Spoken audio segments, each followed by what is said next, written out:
Is Trump losing to China? Social media in Beijing thinks so. Welcome to LCC News. In today's deep dive, we ask, is President Trump losing to China?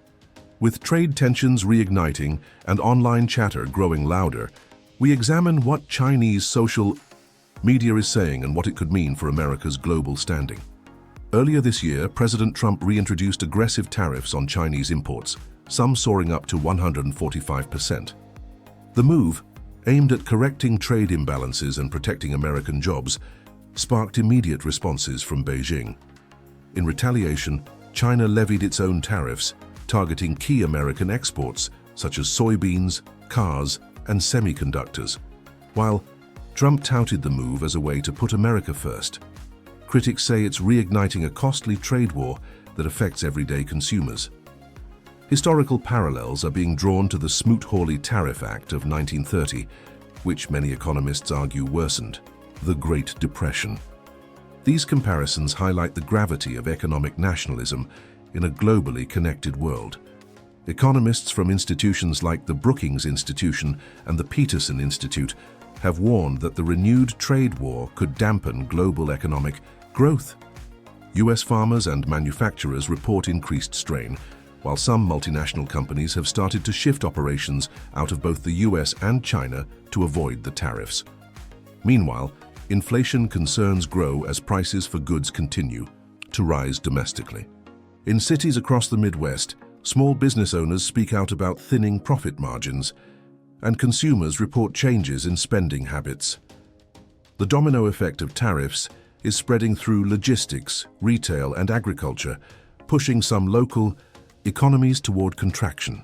Chinese social media, especially platforms like Weibo and Douyin, have exploded with memes, parodies, and critical commentary aimed at Trump's latest economic policies. AI-generated satire portrays the US as clumsily maneuvering through the global economy. Hashtags such as #TariffTantrum and #Trump Trade Trap are trending, highlighting a growing digital narrative that China is outmaneuvering the US on the world stage. These memes aren't just entertainment, they're shaping perceptions. Analysts argue this form of expression is becoming a new geopolitical weapon, where humor softens the edge of criticism and spreads faster than official news. Analysts suggest the meme war isn't just organic humor. It may be part of a broader soft power strategy. Chinese state-affiliated media outlets amplify this content to influence both domestic and international opinions. While the US has focused on economic leverage, China appears to be winning the cultural and psychological battle online.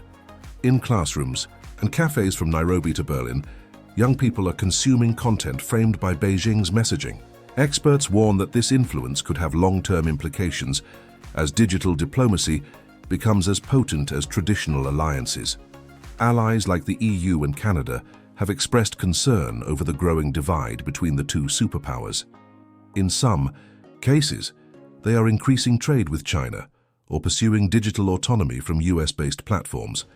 The global trade map is shifting, and American leadership is being questioned in new ways. Trump's critics argue that rather than isolating China, these policies may be isolating America. In international forums such as the G20, previously strong coalitions with US leadership now show cracks, with European powers exploring new multilateral agreements that exclude the US polls show Americans are divided. Supporters of Trump argue the tariffs are a long overdue pushback against decades of trade abuse. Opponents point to rising costs and diplomatic fallout. Swing state voters, especially in agriculture-heavy regions, could be key in determining how this policy plays into election outcomes. Town hall meetings reveal frustrations with bipartisan gridlock, and local news coverage shows anxiety among factory workers fearing layoffs. The political temperature is rising as economic fears become electoral pressure. Another layer in this rivalry is the TechColdWar. Trump has doubled down on restrictions against Chinese tech firms, citing national security. In return, China has accelerated development of homegrown alternatives. Espionage concerns persist, with both sides accusing each other of cyber intrusions and intellectual property theft. The digital divide is now more than metaphorical. It's strategic. Western allies are being pressured to choose sides in the 5G and semiconductor races.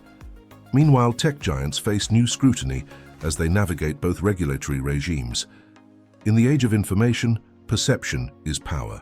While Trump makes headlines with tariffs, China is winning followers with memes and carefully crafted narratives. Younger generations, especially abroad, are increasingly exposed to China's perspective, subtly shaping future alliances and ideologies. Chinese influencers and content creators with government support are gaining traction on global platforms, appealing to aesthetics and emotions that resonate with Gen Z. In contrast, US messaging often struggles to break through outside its borders. So, is Trump losing to China? Economically, politically, and digitally, the answer may be more nuanced than a simple yes or no.